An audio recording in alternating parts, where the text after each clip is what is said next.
నిన్న ఇచ్చిన కంప్లీట్‌లోనే main targeted Balakrishna గారి కింద వచ్చేసి. వై అంటే ఎందుకు ఆయన ఒక ఎమ్మెల్యే. హిందూపూర్ నుంచి ఆయన MLA and moreover his అన్ చాలా సీనియర్ మోస్ట్ యాక్టర్, హీరో, లేకపోతే ఒక మంచి హోస్ట్ ఆయన. అండ్ ఆహా వేదికగా అన్‌స్టాపబుల్ అనే ప్రోగ్రామ్ ఎంత పెద్ద హిట్ అయిందో we are seeing that. Why అంటే ఎందుకు ఆయన పర్టిక్యులర్‌గా అంత టార్గెట్ చేయాల్సిన అవసరం ఏముంది? అంత టార్గెట్ కాదు. నేను ఇప్పటిదాకా చెప్తుండే చాలా మంది పెద్ద మనుషులు దీని వెనుక ఉన్నారు. How can you say that? Do you have any evidence? Just నేను ఎవిడెన్స్ చూపెట్టడం ఏంటండి, direct you switch on to that platform and you can see so many ads coming. How would a Chinese company shake hands with, నేను ఇప్పటిదాకా చెప్తున్నా కదా. Unstoppable programmes have lot of sponsors. Oh, you mean to say that even an enemy state or otherwise something which is being prohibited can also be sponsored? So is up to that PR team, right? అది బాలకృష్ణ మీదకి ఎట్లా వెళ్తది? No. మీకు అమితాబచ్చన్ గురించి తెలియకపోతే నేను చెప్తా. ఆయన ఏకైక actor, he will not endorse any advertisement. Advertising council of India అని ఒక కౌన్సిల్ ఉంటుందనే విషయం మీకు తెలుసా? ఓకే. దానికి కొన్ని నిబంధనలు ఉంటాయని మీకు తెలుసా? సో ఎనీథింగ్, ఇప్పుడు మొన్నటిదాకా బాబా రామ్దేవ్ కేసు అయింది.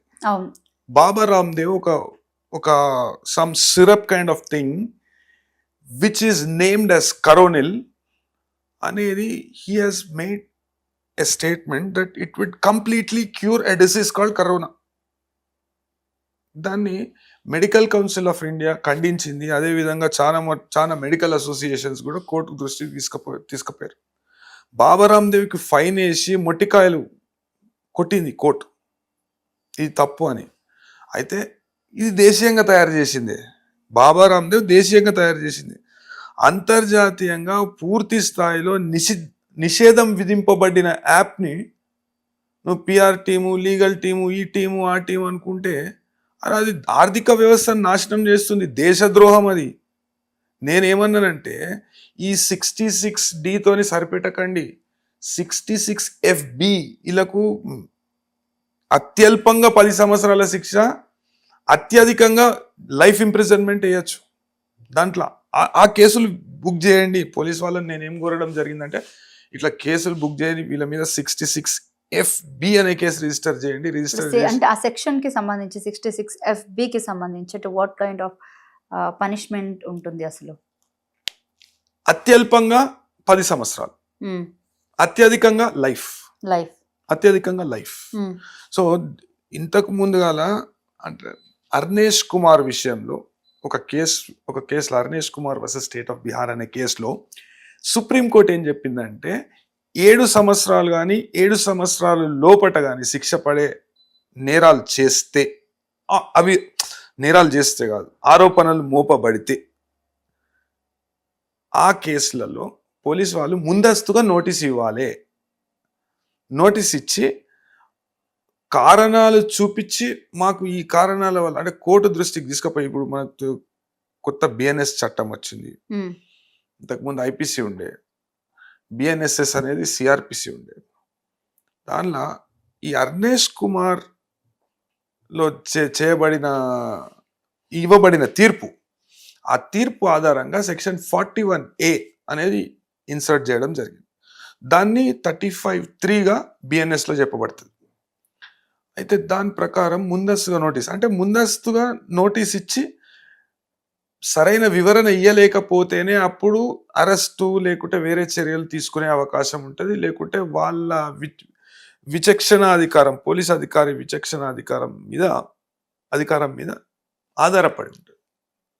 సో ఈ లొసుగులు అడ్డం పెట్టుకొని నోటీసు, ఇప్పుడు వాళ్ళకు 1000 కోట్లు ఉన్నాయి, ఇట్లాంటి అడ్వర్టైజ్మెంట్లు చేసే అవసరం ఏమున్నది? ఏం చెప్తున్నావు సమాజానికి నువ్వు? ఇట్లాంటి అడ్వర్టైజ్మెంట్లు చేసి కొన్ని లక్షల మంది ఆడినరా game. 400 billion 400 billion streaming minutes ఉన్నాయి ఆ ఓటీటీ ప్లాట్ఫామ్కు. అంటే మీరు ఇమాజిన్ చేయవచ్చు ఎంతమంది దాన్ని చూసిండ్రు, ఎంతమందికి రిసీవ్ అయింది. ఇప్పుడు చైనా వాడు ఈడ అడ్వర్టైజ్మెంట్ చేయలేడు, లేకుంటే వాని వ్యాపారం ఈడ విస్తరించలేడు. 2017లో ప్రప్రథమంగా తెలంగాణ రాష్ట్రంలో చట్టం తెచ్చిండు కేసీఆర్ గారు ఒక చట్టం తీసుకొచ్చిండు. అయితే ఇట్లా నాశనం అయిపోతుండ్రు, పానాలు పోతున్నాయి. కొంతమంది అయితే సూసైడ్ చేసుకొని చనిపోయిన ఉదాహరణలు కూడా ఉన్నాయి. అప్పట్లో అయితే ప్రత్యక్షంగా జరుగుతుండే, పరోక్షంగా కూడా జరుగుతుండే, కానీ తక్కువ. ఇప్పుడు పరోక్షంగా జరిగేది ఎక్కువ అవుతుంది అనే ఆలోచన అప్పట్లోనే ఆయన దాని మీద దృష్టి సారించి అని బంద్ చేపిస్తే పరోక్షంగా ఆడడం మొదలుపెట్టాం. ఇప్పుడు మీరు ఈ 15-16 నెలల సంధి చూడండి, సైబర్ క్రైమ్ అనేది ఎక్కువైంది. అవును, చాలా ఎక్కువైంది. ఆన్లైన్ ఫ్రాడ్ చాలా అంటే చాలా ఎక్కువైంది. అయితే మనకు పటిష్టమైన వ్యవస్థ ఉన్నది కాబట్టి, పోలీస్ శాఖ సమర్థవంతంగా పనిచేస్తుంది కాబట్టి, మనము డిటెక్షన్ అనేది చాలా, అంటే నేరాన్ని పూర్తి స్థాయిలో నిరోధించలేకపోతున్నాం, మనం నియంత్రణ చేయలేకపోతున్నాం. కాకుండా డిటెక్షన్ బ్రహ్మాండంగా ఉన్నది, మంచిగా ఉన్నది, అద్భుతంగా ఉన్నది. ఒక డౌట్ ఉంది, అడగచ్చా నేను? చెప్పండి. సో ఈ ఇన్ఫ్లుయెన్సర్స్ విషయానికి వస్తే, వాళ్ళు ఆన్లైన్ బెట్టింగ్ యాప్స్ ఏవైతే ఉన్నాయో అవి ప్రమోట్ చేసిన దగ్గర నుంచి ఇప్పటి వరకు కూడా చాలా మంది ఇన్వెస్టిగేషన్కి వెళ్ళడం జరిగింది. ఎవరైతే లైక్ వీడియో లో ప్రొఫైల్ అనుకోవచ్చు, or else like they are just influencers, right? So ఈ బిగ్ బాస్ నుంచి హైలైట్ అయిన వాళ్ళంతా నిన్న చాలా మంది, అంటే ఈ రోజు కూడా చాలా మంది పోలీస్ స్టేషన్కి వెళ్ళడం జరిగింది, లేకపోతే ఎంక్వైరీకి వెళ్ళడం జరిగింది, right? Everything will be done, right? అయితే ఇప్పుడు ఈ స్థాయి వచ్చేసరికి ఇక్కడ హీరోస్ కాబట్టి, అంటే బాలకృష్ణ అనే వ్యక్తి అసలు ఎంత లెజెండరీ యాక్టరో అందరికీ తెలుసు, అండ్ ప్రభాస్ లేకపోతే గోపీచంద్. సో అంటే వీళ్ళు పోలీస్ స్టేషన్ కి వెళ్ళే అవకాశం ఉందా? అంటే మీరు అంతవరకు, మీరు ఇప్పుడు ఆన్లైన్ పిటిషన్ వేశారు, మీ పోరాటం అంటే ఎంతవరకు సాగింది? అంటే వీళ్ళు పోలీస్ స్టేషన్ కి మీరు అసలు రప్పించగలుగుతారా లేదా? 100% పోలీస్ వ్యవస్థ వాళ్ళని వాళ్ళ అడ్వకేట్స్ తో పంపిస్తే, మరి అడ్వకేట్స్ తో పంపి కేసు పెట్టినాక అడ్వకేట్ తో you can be accompanied by an advocate to certain extent. ఇది దేశద్రోహము. వాళ్ళు ఎవరైనా కానీ, సెలబ్రిటీ కానీ ఎవరైనా కానీ, ఈ చైనీస్ యాప్ అనేది ప్రమోట్ చేయడం అనేది it would come with in the parameters of 66 FB. అంటే ఇప్పుడు మన దేశ రక్షణ, దేశ భద్రతకు విఘాతం కలిగించే విధంగా ఉన్నాయి. మొత్తం ఆర్థిక వ్యవస్థను చిన్నభిన్నం చేసే అవకాశం ఉంటుంది. మీకు ఆ గేమింగ్ యాక్ట్లో కూడా మీకు చైనా పంపించలేరు పైసలు. ఓన్కో చెప్తాడు, ఓన్కో వేస్తాడు, ఓడో ఎవన్కో వేస్తాడు. అంటే this is nothing but money laundering. He's straight participating in act of money laundering. He's promoting an app which is prohibited, which is banned, which is restricted. మీరు మంచి క్వశ్చన్ అడిగి, Fun88 అనే సంస్థ ఇండియన్ కౌంటర్ పార్ట్ తోని కలిసి, Indian counter part ఎవరు? మన Dabangg. Indian counter part Dabangg తోని ఆపరేషన్ చేపిస్తుంది.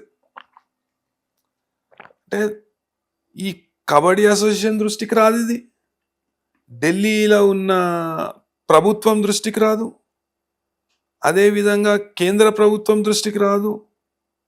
ఏం చేస్తారు? నిద్రపోతుండ్రా? ఎంతమంది నాశనం అయినరు ఈ యాప్ ఆడి. అది నువ్వు ఒక షోలో ప్రమోట్ చేస్తావు. ఢిల్లీ ఇప్పుడు దబంగ్ నీతో అగ్రిమెంట్ చేస్తుంది అంటారు. మీరు ఇదే అవుతుంది కేసులా. There is a logic here. ఇంకొక లాజిక్ ఉంది ఇక్కడ. So they are just hosting that show, right?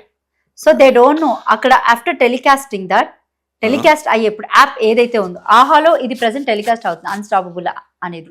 So Aha సంస్థకు సంబంధించిన వాళ్ళు ఇప్పుడు మనీ అంతా కూడా మీకు డైరెక్ట్ గా, ఐ మీన్ లైక్ షోలో మీకు బాలకృష్ణ ఎక్కడ కూడా ఈ యాప్ ని మేము ప్రమోట్ చేస్తున్నాం, మీరు బెట్టింగ్ ఆడండి, లేకపోతే ఆహాతోని దాని కూడా సార్, ఆహాతోని చైనీస్ యాప్ కి కాంట్రాక్ట్ ఉన్నదా? సో మేబీ స్క్రీన్ మీద టెలికాస్ట్ అవుతుందంటే అది ఆహాకి సంబంధం అవుతుంది, కానీ బాలకృష్ణకి సంబంధం. ప్రాథమికంగా దీనిలో చూడవలసిన ఇష్యూ ఏంటంటే, ఆహా అనే ప్లాట్ఫామ్ కి చైనీస్ కంపెనీకి మధ్యలో ఏమైనా ఒప్పందం ఉన్నదా లేదా? అది మీరు ఎంక్వైరీలో తేల్చాలి కదా. 1 సెకండ్. ఉండదు, ఉండే అవకాశమే లేదు. మీరు ఎలా డిఫైన్ చేస్తారు? ప్రొహిబిటెడ్ కంపెనీ ఈ పని చేయొద్దు అని చట్టం చెప్పినాక అది ఎట్లా చేసుకుంటారు? అగ్రిమెంట్ ఎట్లా చేసుకుంటారు? వీళ్ళకు దబంక్ ఉండొచ్చు, అర్థమైందా? అయితే స్క్రీన్ మీద ఏం చూపెట్టాలి? దబంగ్ చూపెట్టాలి. వీళ్ళు ఏం చూపిస్తున్నారు? ఫన్ 88 చూపిస్తారు. There is a thin line which goes unnoticeable. It is not visual to a naked eye. No మీరు అంత డేర్ గా పిటిషన్ వేసినప్పుడు ఇక్కడ నాకు అర్థం కాదు ఏంటంటే ఆ షోకి సంబంధించి బాలకృష్ణ ఎక్కడైనా సరే ఫన్ 88 యాప్ ని ప్రమోట్ చేస్తూ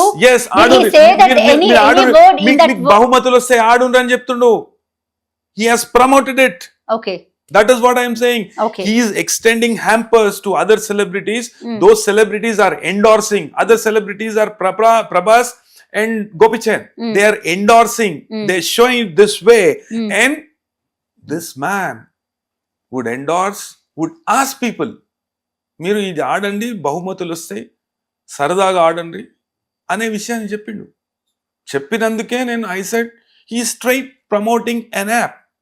ఈ మనీ లాండరింగ్ విషయానికి వస్తే ప్రిన్సిపల్ అగ్రిమెంట్ హోల్డర్ ఎవరైతే ఉన్నారో, ఆ ప్లాట్ఫామ్ ఏదైతే ఉన్నదో ఆ ప్లాట్ఫామ్ మీద 100% మనీ లాండరింగ్ అనేది పెట్టాలి. ఎస్, నేను ఎందుకు ఈ క్వశ్చన్ అడిగానంటే కూడా దెర్ ఇస్ అ లైన్ మీరు అన్నట్టు, if the host will tell that it's completely promoting, but when that add is telecasting in that ఆ ఫ్రేమ్ మీద కానీ అక్కడ ఎక్కడైనా వస్తే ఇట్స్ కంప్లీట్లీ అది సంస్థకు సంబంధించింది. సో ఇక్కడ అడ్వర్టైజింగ్ చేస్తున్నట్టు అనమాట. సో ప్రమోటింగ్ వేరు. అమితాబ్ బచ్చన్ గారి గురించి చెప్దాం అనుకుని అయిపోయినా, అమితాబ్ బచ్చన్ గారు అప్పట్లో ఒక 30-35 సంవత్సరాల క్రిందట ఒక సాఫ్ట్ డ్రింక్ యాడ్ ఆయన ఒప్పుకున్నారు. ఒప్పుకున్నాక ఏమైంది, ఆ సాఫ్ట్ డ్రింక్ యాడ్ ఆయన చేసినాక ఆ షూటింగ్ టైంలోనూ అది అయిపోయినాకనో ఎక్కడనో ఒక చిన్న పిల్ల వచ్చి 5-6 సంవత్సరాల పిల్ల వచ్చి ఆయన అంటది, మీరు ఎందుకు ఈ యాడ్ చేస్తున్నారు, మా ఇంట్లో ఇది నాకు ఆరోగ్యానికి మంచిది కాదు అని చెప్తారు మా అమ్మనైనా, మీరు ఎందుకు ఈ యాడ్ చేస్తున్నారు అనే విషయాన్ని ఆయన అడిగితే ఆయన ఆ యాడ్ ఆ కాంట్రాక్ట్ క్యాన్సిల్ చేసుకుండు. అంత నిబద్ధత కలిగిన వ్యక్తి ఆయన. ఈడైతే డైరెక్ట్ చైనీస్ యాపే, నాకు తెలియదంటే నువ్వు ఏది పడితే చేస్తావా అంటే, నీ ప్రమోషన్ పేరుతో అడ్వర్టైజింగ్ కౌన్సిల్ ఆఫ్ ఇండియా అనేది ఒక సంస్థ ఉంది. ఇప్పుడు తెలియదు అంటే తీసుకున్న డబ్బులన్నీ మళ్ళీ వెనక్కిస్తారంటారా వీళ్ళు? అంటే వాళ్ళు ఇచ్చే ఆన్సర్, నెక్స్ట్ ఆన్సర్ అయితే అది ఎవరైనా కూడా మాకు తెలీదు ఇది బెట్టింగ్ యాప్ అని, మా పిఆర్ టీం చెప్పారు, సో మేము చేయాల్సి వచ్చింది, ఇప్పటి నుంచి మేము చేయమని చెప్పేస్తారు యాజ్ టీజ్ గా. బట్ ఇప్పటి వరకు వాళ్ళు తీసుకున్న డబ్బులని వెనక్కి ఇచ్చే అవకాశం ఉందా అంటే, ఇప్పుడు వాళ్ళు ప్రమోట్ చేయబట్టే కదా ఇంతమంది స్పాయిల్ అయ్యారు. నేను ఏమడుతున్నానంటే, ఎవరు ఇచ్చిండ్రు? ఫన్ 88 ఇచ్చిండ్రా, దబంగ్ ఇచ్చిండ్రా, ఎవరు ఇచ్చారు మీకు పైసలు? వాట్ ఎవర్, బట్ మనీ తీసుకున్నది వీళ్ళే కదా. 100% వీళ్ళనే రెస్పాన్సిబుల్ చేయాలి. మన అడ్వర్టైజింగ్ కౌన్సిల్ నామ్స్ ప్రకారము కన్జ్యూమర్ కంప్లైంట్ వేస్తే చాలా కేసెస్లో, ఈవెన్ బాబా రామ్దేవ్ కేసులో కూడా కన్జ్యూమర్ కోర్టు వీళ్ళకు కాంపెన్సేషన్ ఇప్పించడం జరిగింది. నేను ఇప్పటిదాకా చెప్తుండే మన సైబర్ క్రైమ్ పోలీస్, లేకపోతే మన పోలీస్ వ్యవస్థ, తెలంగాణ రాష్ట్ర పోలీస్ వ్యవస్థ అద్భుతంగా పనిచేస్తుంది. అయితే సైబర్ క్రైమ్ మన కాడ ఎట్లా, మన క్రిప్టో కరెన్సీ పట్టిండ్రు 71 lakh rupees క్రిప్టో కరెన్సీ పట్టిండ్రు, first time in history. Yes మొన్న మధ్య కూడా క్రిప్టో కరెన్సీ మీద కూడా చాలా పెద్ద కేసులు అయినటువంటి సందర్భం కూడా కనిపించింది. మీకు ఒక విషయం తెలుసా, crypto currency bit coins also right, bit coins ఎందుకు ఇచ్చారు, ఎందుకు ఎక్స్చేంజ్ అయింది? గేమింగ్ యాప్ విషయంలో ఇప్పుడు ఈ హవాలాల ద్వారా తరలిపోతాయి, అక్రమంగా మొత్తము ఈ కలెక్ట్ చేసిన పైసలన్నీ హవాలా ద్వారా మ్యూల్ అకౌంట్స్ ద్వారా తరలిపోతాయి. ఇప్పుడు నా దగ్గర ఒక విక్టిమ్ అకౌంట్ డీటెయిల్స్ చూసిన, మొత్తం ఇప్పుడు యూపీఐ డీటెయిల్స్ చూసిన. ఇక్కడనో ఆంధ్రాలో ఒక వైన్ షాప్ ఉంటుంది, ఆ వైన్ షాప్కి వీడు కొడతాడు, వీడు బెట్టింగ్ యాప్ ఆడతాడు. బెట్టింగ్ యాప్కి, ఆంధ్రాలో ఉన్న వైన్ షాప్కి వీనికి ఎటువంటి సంబంధం ఉండదు. They just lend their accounts. 10,000 కోట్ల నుండి 20,000 కోట్ల వరకు జిఎస్టి అనేది కేంద్ర ప్రభుత్వానికి ఎగవేతకు గురవుతుంది. అది కేంద్ర ప్రభుత్వమే చెప్తుంది.